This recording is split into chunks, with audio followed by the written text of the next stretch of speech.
Want to make a buckler like this one? Stay tuned and find out. This is where most of my bucklers have started, from a historical surviving example. It's cataloged in this book by Herbert Schmidt, Catalog of European Bucklers. This is not a exhaustive list of surviving bucklers, but it's a pretty good one. Lots of good examples in here. And for the buckler we're making today, that's where I'm basing mine. I've got a pattern for it made, and I'll talk briefly about how I got this pattern from here. Recently, I've been getting more custom buckler orders in. This one's a sporterized one. I have these as stock listed on my Etsy page. But anytime I've done a custom piece, it's generally been referenced from this book. I had a customer last year who wanted a rather large one, and there was a surviving example of a pretty big targe or targa. I'm just going to call them bucklers for this video. You don't have to get over that if that upsets you. But I've got this bookmarked here. Oh, I have it. Come on.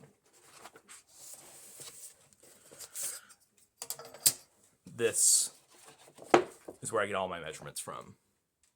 You want to pause that at any point, you can get the raw information here.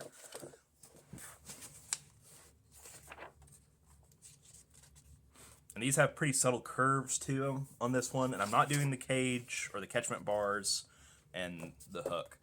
For this to be a sporterized and inexpensive model, I have to forgo that. And I don't think they add too much to sport fencing.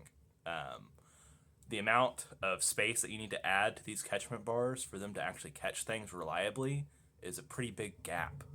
Most steels or synthetics have, at least 3/8 of an inch ball on them, and that will skate off even a big rolled edge. I've found, anyways.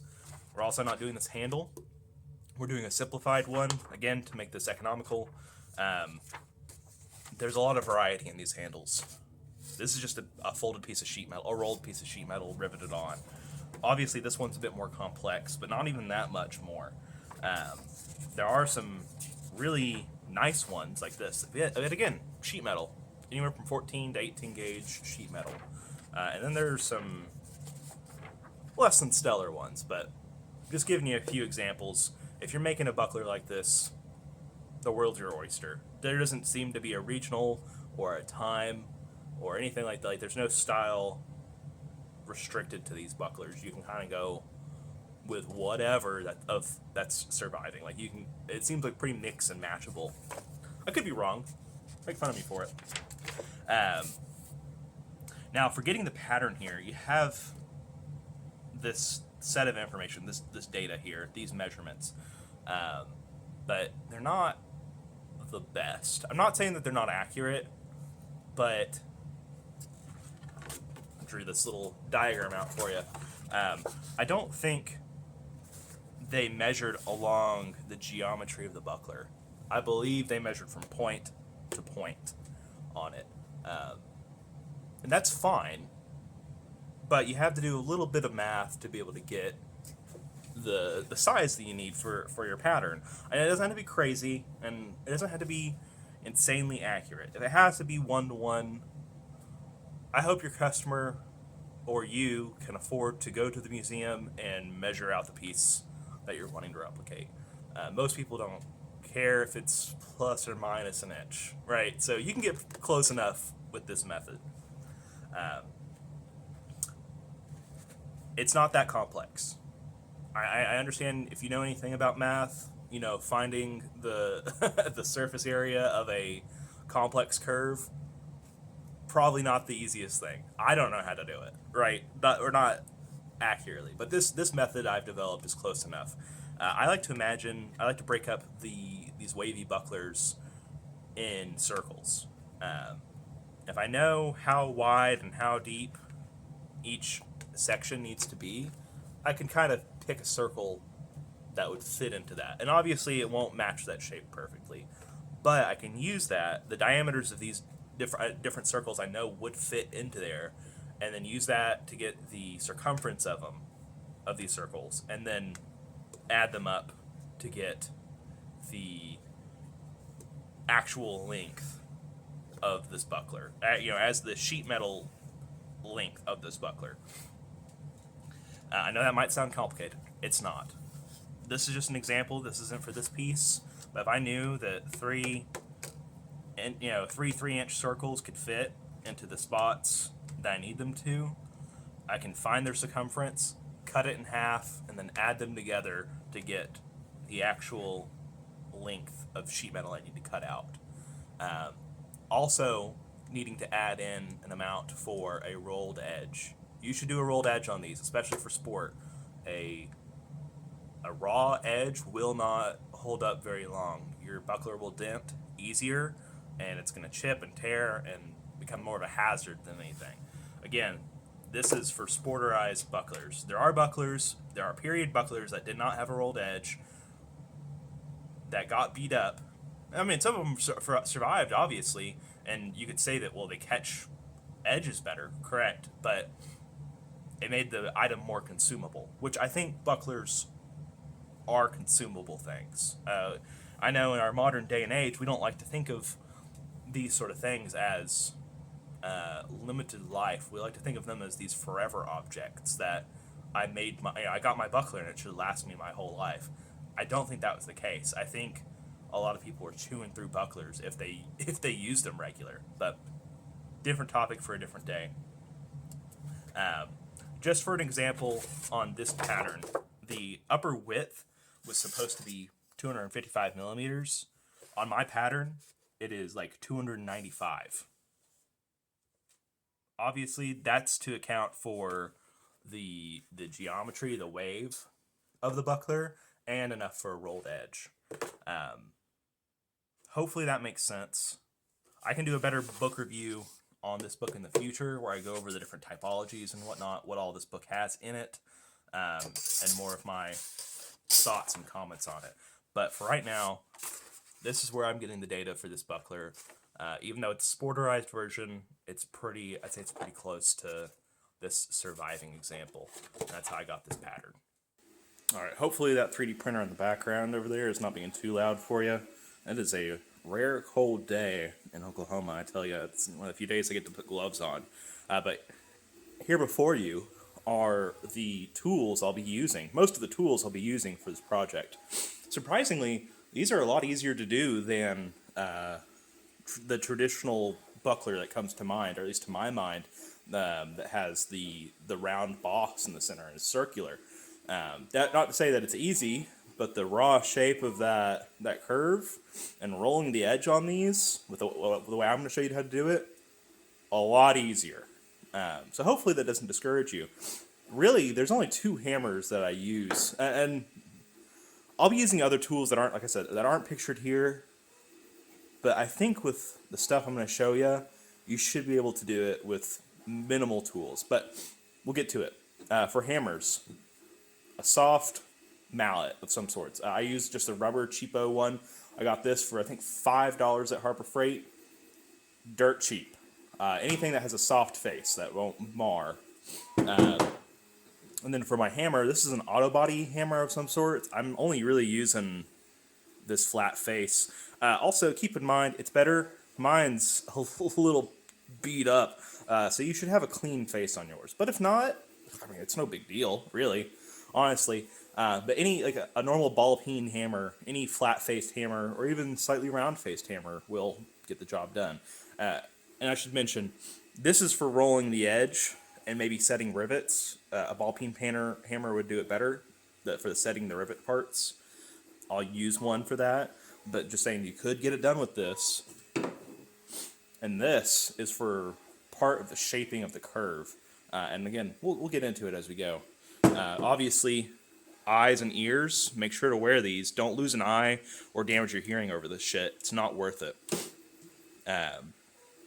Need a marker for your layout. You'll need abrasives. I have a piece of Scotch-Brite. The green Scotch-Brite that you have on like back of kitchen sponges, stuff you could get at basically any dollar store or any cleaning supply aisle will work. This is slightly more abrasive. So you will need a file or a flap disc on your grinder or however to remove the burrs for whenever you're cutting out the sheet metal. Again, dirt cheap. Find these at any hardware store. Easy. Obviously, I'm using an angle grinder with a flap disc. I use this for deburr. I cut my metal out with with a set of shears, but you could put a cutting wheel on it just fine, and it takes longer and it's less accurate in my opinion. But you know, you could get it done cheap, $15 at Harbor Freight. You can do it. I've got Ballistol. This is just an oil for protecting the surface finish on the buckler. WD-40 works just fine. Ballistol, the reason I use Ballistol is because for shipping, it holds up better at preventing rust.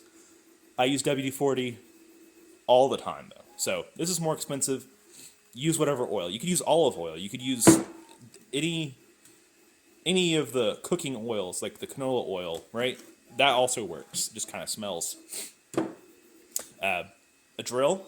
You could also use a punch if you're feeling old school, but I think most people have a drill. There are even little hand drills you can get, but I use a cordless one just because it's easy. This block of wood is just for me to have something I can drill into that isn't my workbench. And then rivets. This will vary on your taste, really. These are just some mild steel ones. I'm using 1/8 inch ones that are 5/16 of an inch long. You need to make sure you have a little bit of space to actually peen over a rivet through the sheet metal for how we're binding this up. You can use larger rivets. I wouldn't go any smaller. I really wouldn't go too much larger than this. These 1/8 inch rivets hold up really, really well for their application. And the larger the rivet, the larger the hole, and the better your peening skills have to be. And, well, I use 1/8 inch ones for a lot of my stuff. But, you know, a size up, which would be, 5/16 would also be perfectly acceptable. So, again, you can get these on Amazon. I got these off of McMaster Car, which is where I get almost all of my rivets anymore. So, just to let you know, that's what I'm going to be using. Use whatever you got. You can even use nails. Like, you use roofing nails that you cut off. You'll need some sort of fabric or cloth or cotton applicator or paper applicator for your oils. At least that's what I suggest. And then whatever abrasives you want to use to try to polish up. Obviously, I mentioned Scotch-Brite. That's pretty much the only thing I use. I'll use some sandpaper pads for whatever, but, you know, that's a quick list of the main things you have. And I think most people, if you do anything crafty, you'll have those things in your house, in your garage. If not, you'll spend $70, $80. I'd imagine. I didn't do any math on it, so I could be wrong. And then you'll be able to do more projects like this. I mean, it's nothing too crazy. But that being said, let's get into the two specialty items that I use for this. And I'll talk about some alternatives for it that I've used in the past that work. They're more finicky, but they'll work. So I didn't have this on camera because I didn't want to scare you off from trying it. This is a horn that I made. You don't need this, but this comes into handy for shaping. I'm not a welder, so don't actually make fun of my welds. It's kind of funny.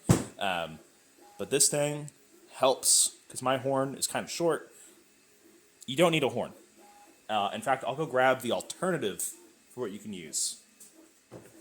That's right, baby. A 2x4. If you have a big rasp, or you can take that flat grinder or whatever, and you can put a better radius on it. You can use that, and you can bend and shape over this. This won't last very long, but for a one-off project, try it. Especially if you're slow and you kind of work it back and forth, which you'll see what I mean by that later. This will get the job done. And then the last thing you'll need is an anvil with a sharp edge, and I'll show you more of that later. But you don't need a 200-pound anvil to do it.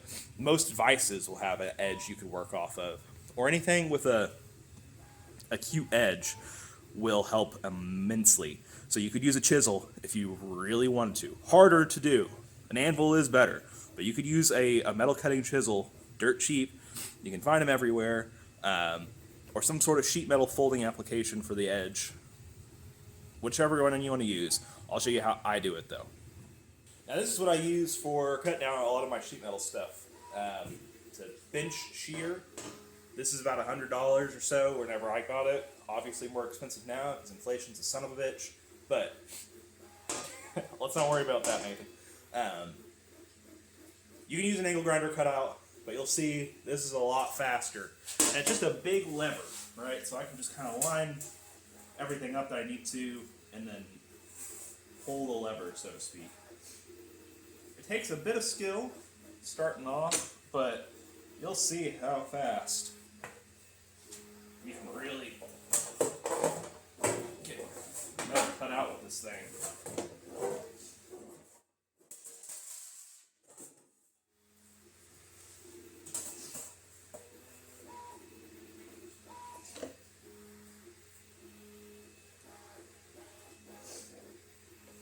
Do be careful though. This thing can cut metal, it can cut you well. You might want to wear thick gloves for it.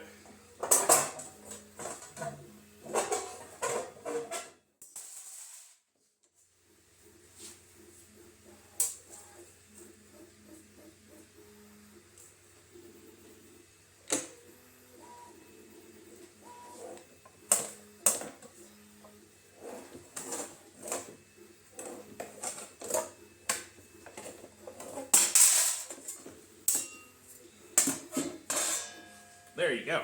There you have it. How fast is that? I'd like to see you do that with an angle grinder and not have a ton of a big mess and a nasty burr. These still do have burrs on them, especially whenever you start a new cut, which I'll go over that in the deburr process. But be careful with them still. But that's fast, dude. If you're gonna be doing sheet metal work, especially at this thickness, a shear absolutely worth every penny.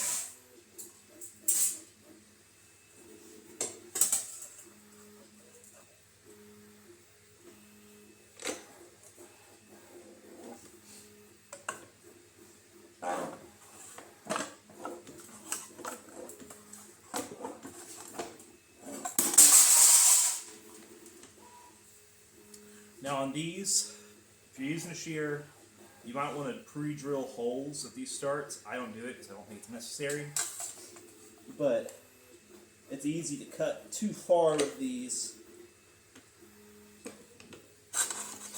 So you're going to be doing lots of that. And I'll come in on the other side.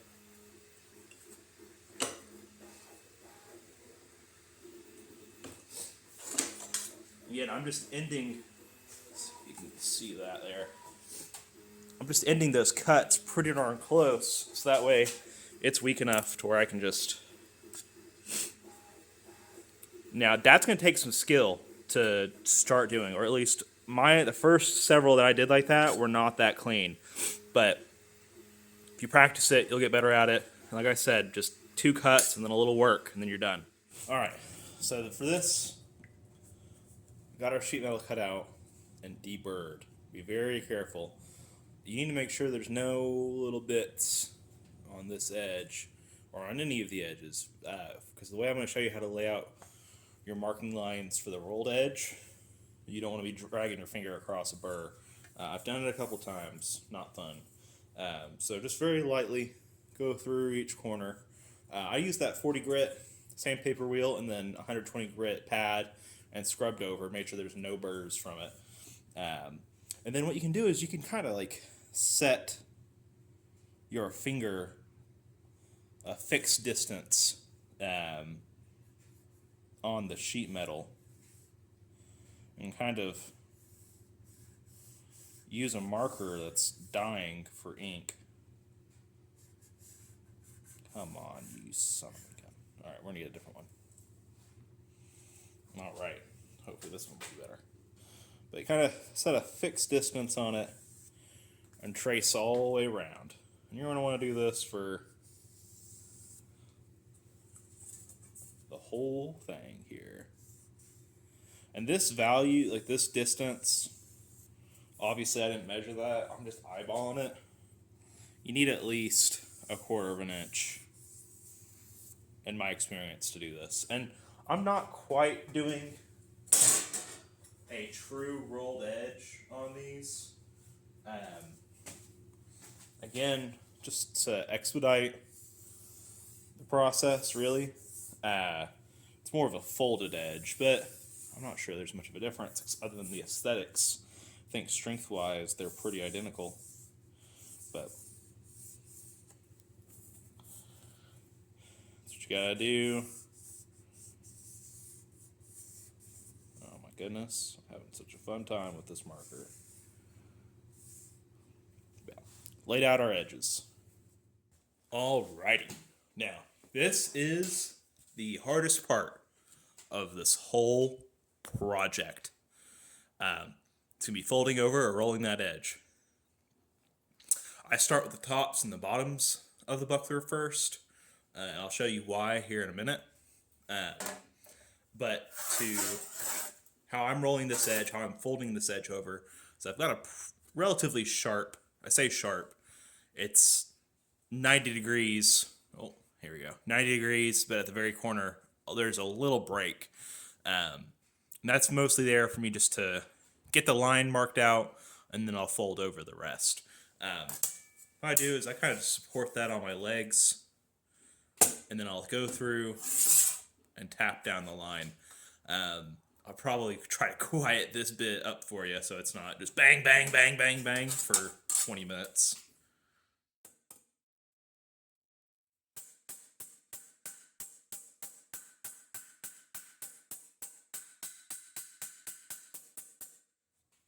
And you see, I'm trying to get that crease to form on that black line there, because that will give me my fold over amount.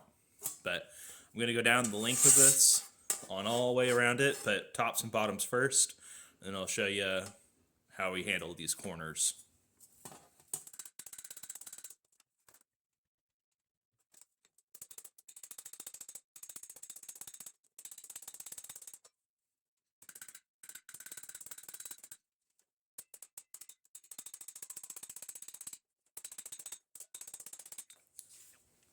Now, you don't have to do this quick.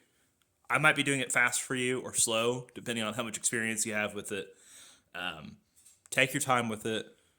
You have to hit it, but you don't have to beat into it as hard as you can. So hopefully that helps. You kind of pace it out. And really, this doesn't have to be an anvil. Obviously, this needs to be sturdy and needs to have a relatively sharp edge. Again, a chisel and a vise will also do the same thing. Harder and sloppier looking, but doable. So once I've started that fold there, you can see what that kind of looks like. I will switch over to the edge here and just hammer it down further, bring it in a little closer.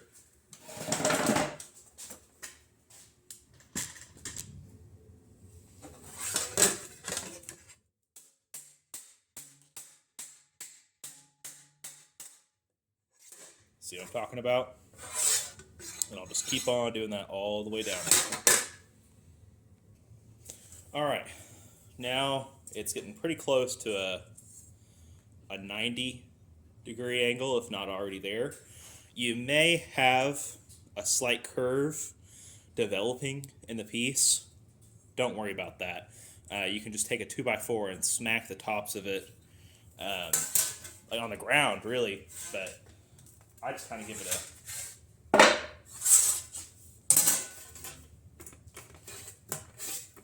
few firm presses, and that normally straightens it out enough. Now, lift you up some more here. This part is a little annoying, but once you get the hang of it, it's a cinch. But I'll be pressing my body up against this edge and then coming down and striking through with, hopefully you can see that sort of motion. So if you imagine my finger here, I'll hit my finger for you. You know, this is the rolled edge. And then once it starts to close up, we'll come from the top and bring it in together.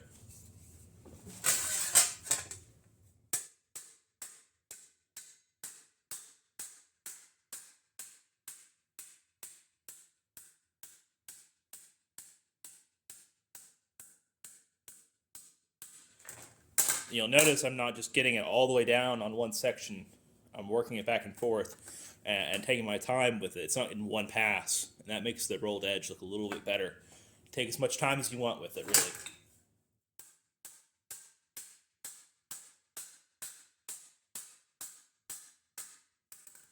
But now you see it's starting to get folded up.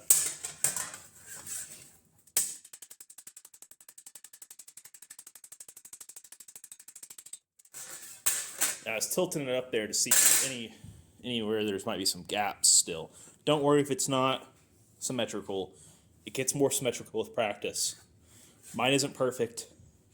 This looks like a hell of a lot better than the first 10 rolled edges I did. So if you want practice, I'm not for that sort of thing. I like doing to practice.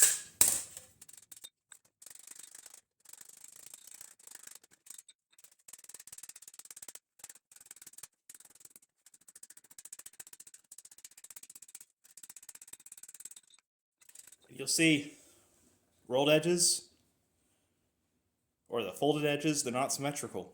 Don't sweat it. None of those bucklers that I showed before are perfect. Obviously, some are better than others. Some are more rough than this. Just go with what you can do. Now, this next part is a little finicky. You need to take care of those edges. You could just go out at 45 and cut a chunk off. But that doesn't close out the look very well to me, or at least I don't like the way it looks. So you need to come in and mark however much you need to take off, and then use an angle grinder or a hacksaw or your shears if you have them, and trim them up. But basically, you'll see a little cutout, an L or a square-shaped cutout, and that's what you want to see. And it needs to be roughly the size of what this folded edge is going to be, so that way it closes up nicely. And you might see what I mean better here in a minute. All right, kind of see what that looks like there. I just used the shears and a pair of pliers to pull them off. Obviously, be careful with this. You can cut into it pretty well. That's just scored. Nothing to worry about. Nothing to worry about. Again, just scoring. It's not really cut through, which does weaken it a small amount, but not enough to where you'd have to worry about it tearing or the likes. So after you've gotten these bits taken care of, it's just a matter of rolling this edge over again.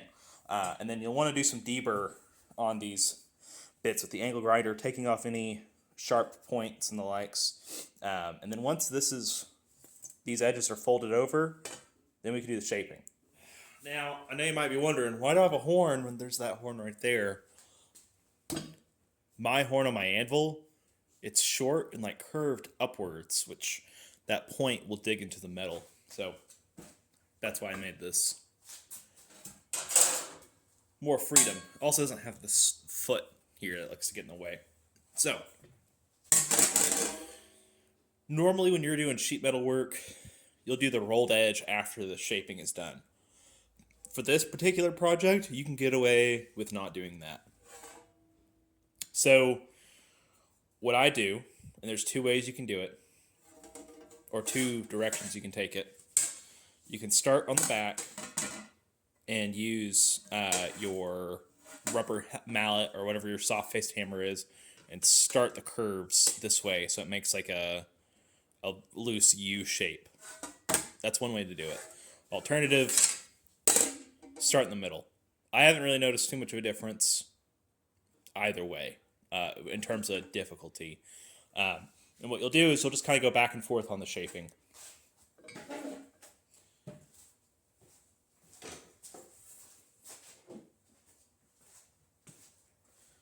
But I have these lines in my head, where these need to be. You could draw lines if you need to, but there needs to be a curve starting here and here, if you can see what I'm talking about.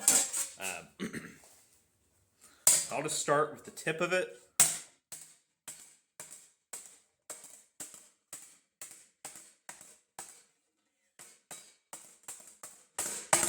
We're just going to kind of slowly work it, start putting the shape into it.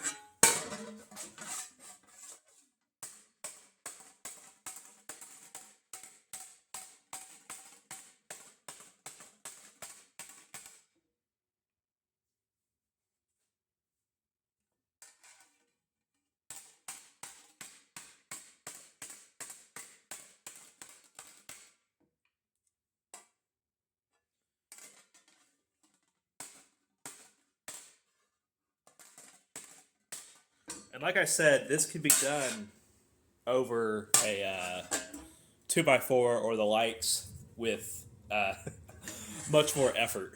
But that's what you'll do. Go through with it on each one, each side. Just kind of looking at it occasionally, making sure you don't have to bring out an either end any more than the other.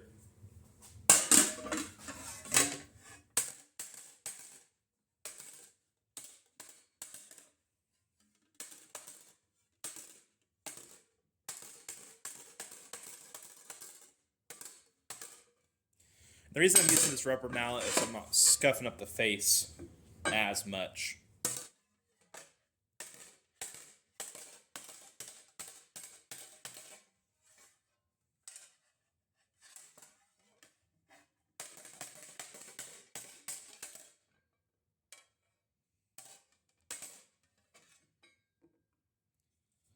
Just occasionally checking it, making sure we're getting mostly symmetric.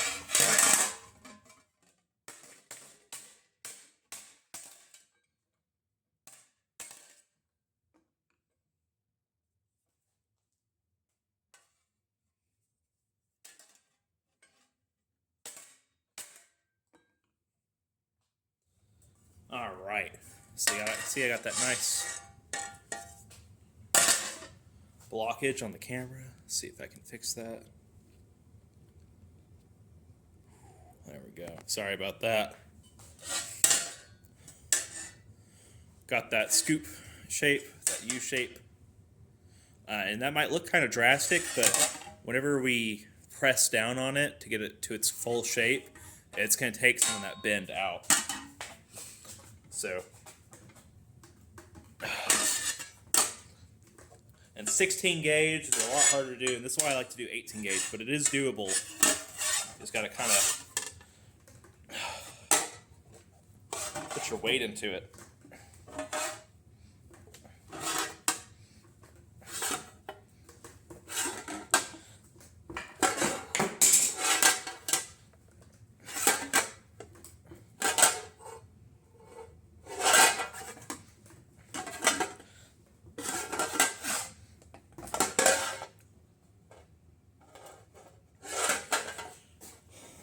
Right, there you see a lot of that curve has been taken out.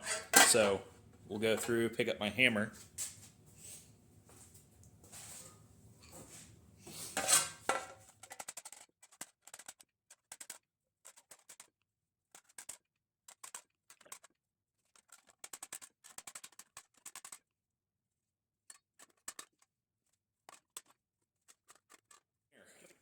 Again, not difficult here. You can see what that looks like.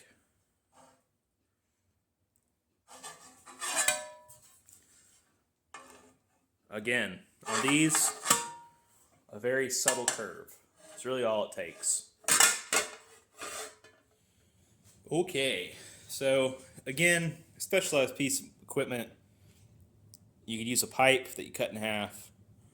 You could use a piece of wood that you drilled and then cut in half. I mean, whatever you need to get a little U-shape forming thing. Or alternatively, you could angle it and hammer it with a ball peen. But this is to create this pipe shape in here. I've got an oval-faced hammer.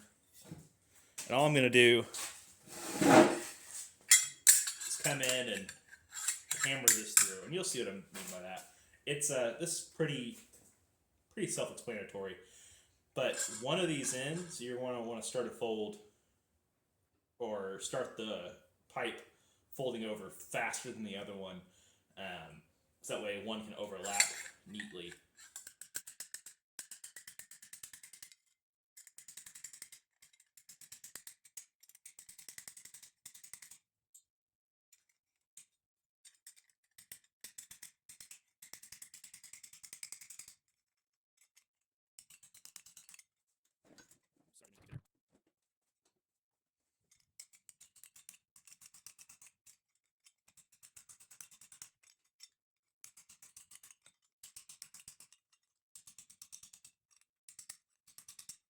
You can see what I kind of mean by starting one sooner than the other.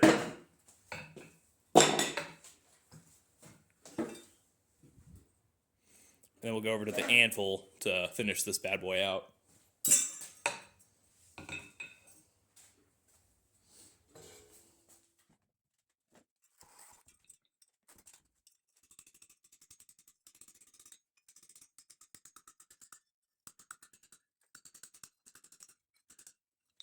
Now that I've closed that up, I'm starting to hammer on the ends of it to make it more of a ergonomic shape.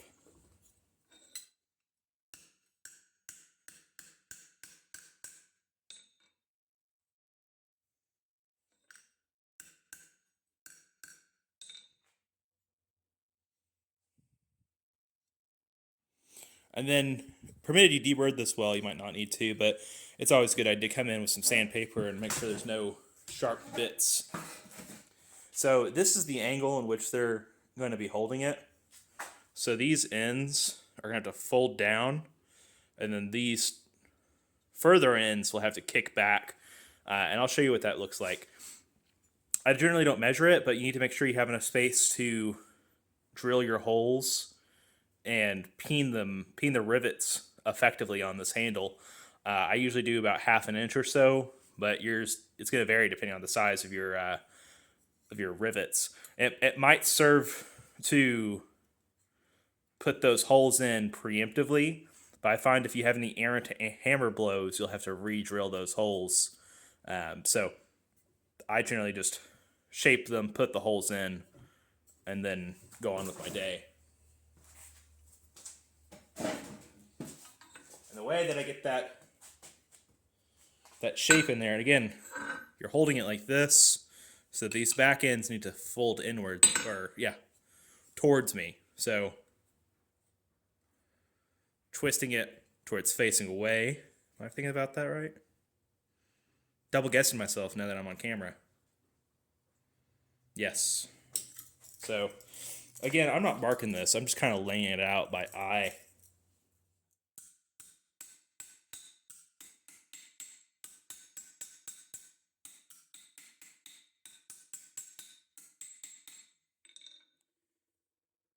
And that's what you're wanting to look like there. And then we'll do the same thing on the other end.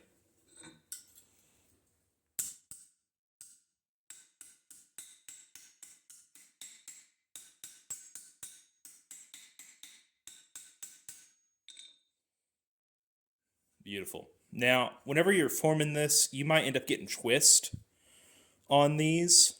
Luckily, I didn't have it this time. But what you can do is you can put one end in a vise and then take a wrench on the other end and twist it in the opposite direction to get them to line up. It's kind of hard to describe without it happening, so we'll see if it happens on the next one I do, and I might show you that if that comes across. But now that that shape is in there, I'm going to fold these down.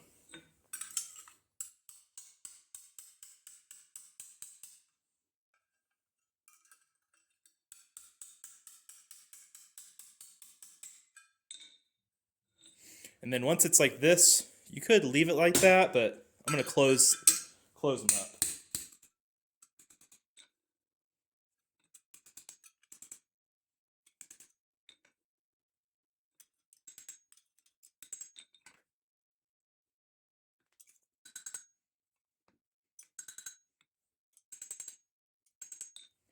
And there we have it. There's our handle. Now you just need to drill or punch some holes into there for your rivets. On your handles, drill these and punch these holes first. Do not drill any holes in the shield itself until you're ready to mount this on. And then even then, you'll do it one at a time. I'll show you what that looks like. All right. So you got your holes in your handle. It might serve you, depending on the geometry of your buckler, to put a little curve on them. You can do that in the pipe piece, just by hammering onto the end of it. Pretty self-explanatory, I think. So we have the back side of our buckler. I'm going to lay it down here and try to position it. I might be able to show the overhead shot a little bit better. So what you want to do is try to position it to where it's roughly even, and then you're going to pick a hole to start with. And what I like to do is I like to get a marker.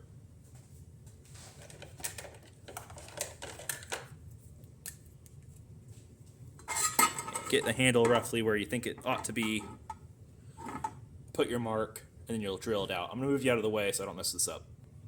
All right, you see that little black dot there is for this hole.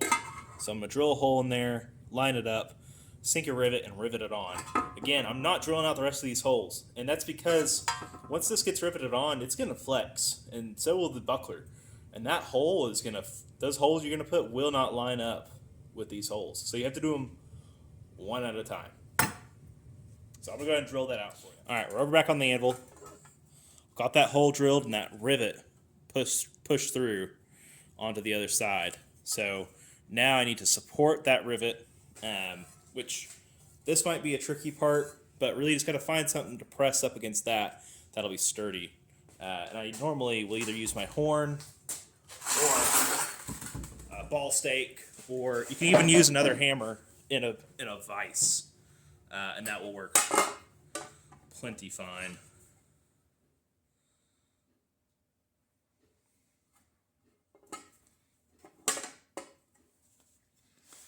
Sure.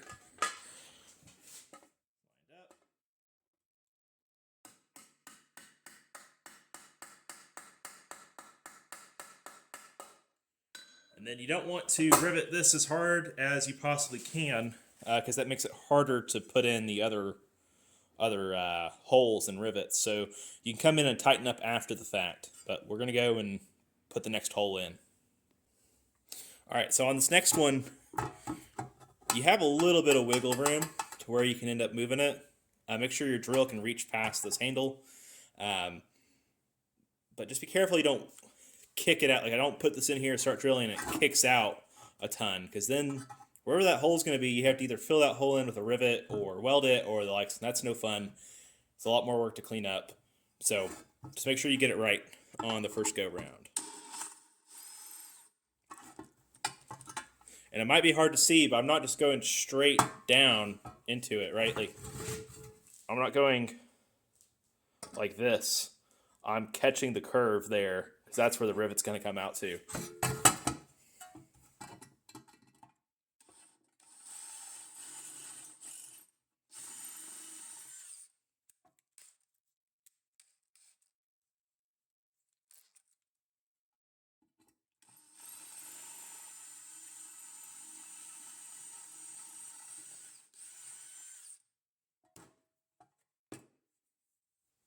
There we go. Clean that up, put in the next rivet, and then it's just a matter of going back and forth on that. And there you have it. All of them peened. That's a handle on there. Not too shabby. Not too difficult either, really. Tedious on points, but not too bad. Now it's all there's left to do is to take abrasives to it, polish it up, oil it, and ship it out. That don't take too long, hopefully, especially with all of the rubber mallets and just hand strength. You save yourself a lot of cleanup. The first one of these I did, I used a ball peen hammer and angled the sheet metal on the anvil to form it out, and that took way too long. There's a ton of cleanup, and I don't even know what happened to that one. I might have sold it. But anyways, sandpaper, oil, Scotch-Brite it up, make it nice and shiny. Hopefully this video helped. If it did, subscribe, like, comment, all of that. If you want to see a video on how to do the catchment bars or a hook or any of the other silly shapes or silly bucklers that you might want to see me tackle, leave a comment. Let me know. I appreciate if you watch the whole video. If you're seeing this, if you're listening to this, thank you. I worked hard on this. I know it seems I'm kind of haphazard with it, nonchalant, but I'm serious. Thank you.